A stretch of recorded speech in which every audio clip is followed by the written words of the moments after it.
नमस्ते, कैसे हैं आप सब। उम्मीद करती हूँ आप सब बढ़िया होंगे और अपने घर पे सुरक्षित होंगे। मैं कविता नेगी फ्रॉम देहरादून और आज आई हूँ एक और नई कहानी के साथ आप लोगों के साथ शेयर करने। फ्रेंड्स, जैसे कि मैंने कल भी एक कहानी आप लोगों के साथ शेयर की थी और आज भी एक कहानी शेयर कर रही हूँ, क्योंकि मुझे कहानियाँ सुनने का और बोलने का बहुत अच्छा मन करता है। शौक एक आप मान सकते हैं, अच्छा लगता है और आप लोगों के साथ बात करके तो और भी अच्छा लगता है।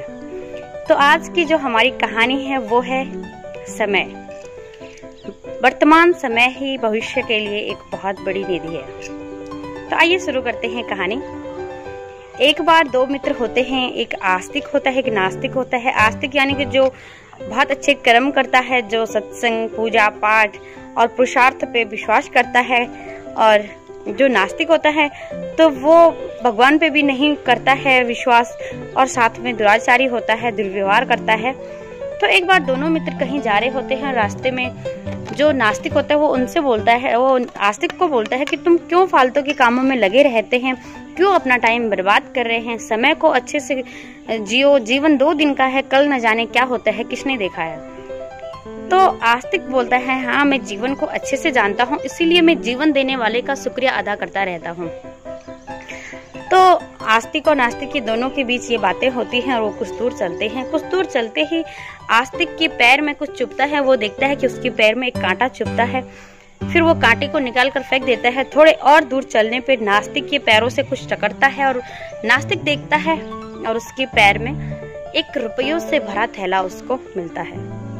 अब नास्तिक हंसता है और बोलता है कि देखो, तुम पुरुषार्थ में लगे रहते हैं, पुरुषार्थ की बात करते हैं, फिर भी तुम्हारे पैर में कांटा चुभा है और मैं इन सारी चीजों में विश्वास नहीं करता हूँ, अपनी मौज मस्ती से जीवन जीता हूँ और फिर मुझे 1 रुपयों का थैला मिला है।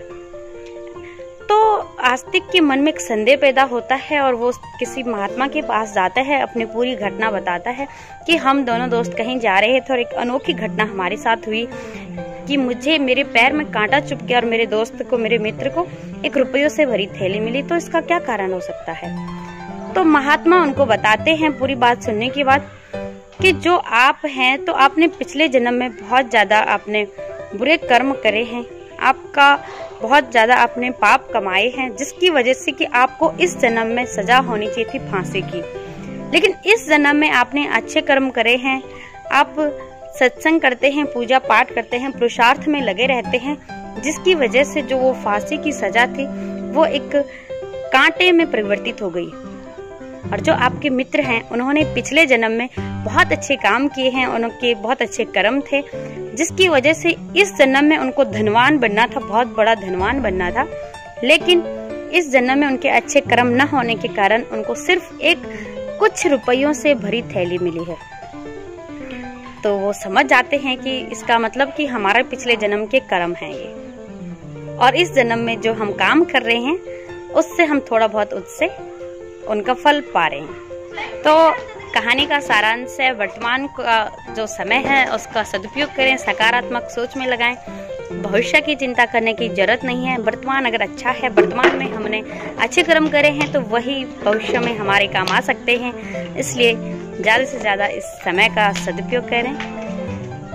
इस समय जैसे कि कोविड-19 में लॉकडाउन का दौर चल रहा है, अपने घर पे बैठे अपने समय का सदुपयोग करें, अपनों के साथ अच्छे से टाइम स्पेंड करें, अपने बच्चों में अच्छे संस्कार डालें, तो हम अपने भविष्य के लिए एक अच्छा समय खुद क्रिएट कर सकते हैं।